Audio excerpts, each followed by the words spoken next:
Once I had to throw something on a mirror, and it didn't. It was going everywhere else. So everybody was sitting like this, but it won't hit the mirror. This driving thing तो I get a lot, huh? कि मतलब लड़कियां drive लड़की drive करी, oh my god, you know, people start like hyperventilating. This film is shot in 29 days with that amount of action. You did 29 days? Yeah. Hi Radhika, hi Anushree, welcome to the Quint. Thank you. So I'll start with you, Anushree. You know, one of the very unique things about Mrs. Undercover is that it has a lot of humor, which we don't usually see in a lot of spy thrillers in India. Yeah. So why did you choose to pepper the movie with funny dialogues while tackling such a sensitive subject? Firstly, it's a genre, spy comedy, which we are, trying to explore now in our Hindi film industry with Mrs. Undercover and with a female protagonist. So there are a lot of firsts in this movie, along with me being a first-time director as well. So the idea is to, amalgamate both the worlds and look at it humorously. Because what is happening to Radhika's character in the film is actually serious. But when the viewer looks at it, it's funny, right? Because the way she's dealing with it is very human, at the same time very innocent and very true to the situation. That's amazing. And coming to humor also, Radhika, comic timing is so important, right? With those punchlines and everything. And in Monica, Oh My Darling also, we saw a shade of that. So how challenging was it to, marry this action, comedy and these two genres? Yes, comedy is, I think, I love comedy. I love watching comedy. And I've I've had very few opportunities to perform that.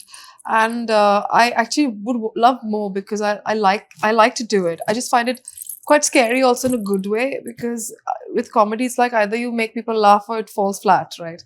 So it's quite a scary business, I think, but I like the challenge.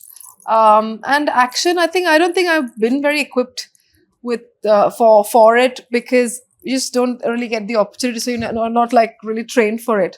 But I'd like to be trained for it. I'd like to be equipped for it. I'd like to do more action. I really had a great time doing it. So as a filmmaker and as an actor, what do you think it takes to get action right in films? When the action director says, okay. Yeah, for me, see, when I wrote the action sequences, I was, it was for a purpose, that the action was happening. It was all coming out of very deep-seated emotion each time. And it was very important for me that the action is designed in a way that justifies that emotion, and the audience is able to actually identify with that emotion with which each punch is landing. I cannot get tired of saying this again and again, but this girl is magic. Like, she would do it in one take, in single takes. She's done it. And this film is shot in 29 days with that amount of action. You did 29 days? Yeah. God. And that's not even a month. And and we shot over 67 locations. That's how we've jumped. And back to Kolkata with all the restrictions. Yes, with COVID, with political rallies happening. So there was no time really for anything. We were not breathing. It was an unrealistic schedule. Radhika Durga has impeccable aim, as we have seen in the movie. So how good is Radhika Apte when it comes to her aims? It's so terrible. I'm not joking. Apparently, but though I went to this shooting range and I was actually not bad. But on screen, I'm famously bad. So I was just shooting for a film for the last 3 months, and I became like a central joke. My aim became like a joke. So, because we had lots of shots in that film, but I had to throw things that, like, had to hit something. Once I had to throw something on a mirror, and it didn't.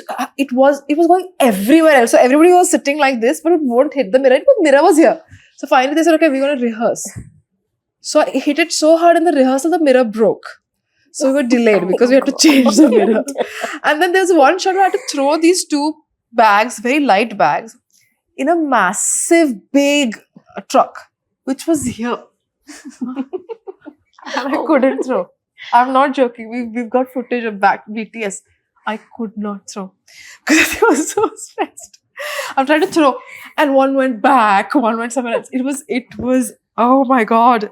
My aim is just famously bad. And in our like day-to-day lives also, can you recall, say, one incident from either your professional or personal lives where you were discriminated solely on the basis of your gender, and when you spoke out against it? Any incident that comes to your mind? I don't remember. But I think I'll just say a small incident that happened recently, which is more conditioning. It's not discrimination. I don't think the person was trying to do it purposely. But I bought a car and I spoke to this man. I spoke to him. Money went from my account. I did everything. When the car came, he won't look at me. He was keep looking at my husband and saying that, "Sir, do you want to try the car and do you want to sit?" So I said that he doesn't even know how to drive. I am the one who spoke to you. And, okay, he doesn't know how to drive. So I said, me, speak to me, look at me. But, and it just, I think conditioning more than, Of Oh my course, God. at intentional. restaurants also, Yeah, like it's not, I don't think from his side, he's a very sweet man. He really helped me with everything. But I don't think it was intentional discrimination. It was just more conditioning. so that we have to like gradually do away with the conditioning, and Yeah. we can. Yeah. Well, Yeah, I would like that's it to be immediate and not gradually because it's high time, but it is going to be gradual. That's the practicality of it. But this driving thing, though, I get a lot, huh? कि मतलब लड़कियां drive लड़की drive करी, oh my god, people start like hyperventilating. So there are small things like these two big things. And earlier I used to react कि मैं बहुत अच्छी गाड़ी चला सकती हूँ, मतलब मुझे गोली लगी हो तो भी मैं गाड़ी चला सकती हूँ. All that I used to give. Now I'm like, yeah, but I'm still driving, right? I don't have to say anything. I still drive. So, I mean, you have to learn to fight it eventually. So, and the other thing I'd like to speak to you about is like antagonists, right? In movies. I mean, Sumit Vyas, incredible job he did. So, the evolution of antagonists from, back in the days when they were out and out dark to now, where every antagonist has a shade of gray, right? We go to their backstories to see how it all began, and there's some kind of like justification also. So what do you have to say about this journey? Is this a very exciting time to play antagonists? I think it's exciting to play depending on the character. I mean, so it's not just antagonist or protagonist or character or supporting cast. It just depends on the part, really.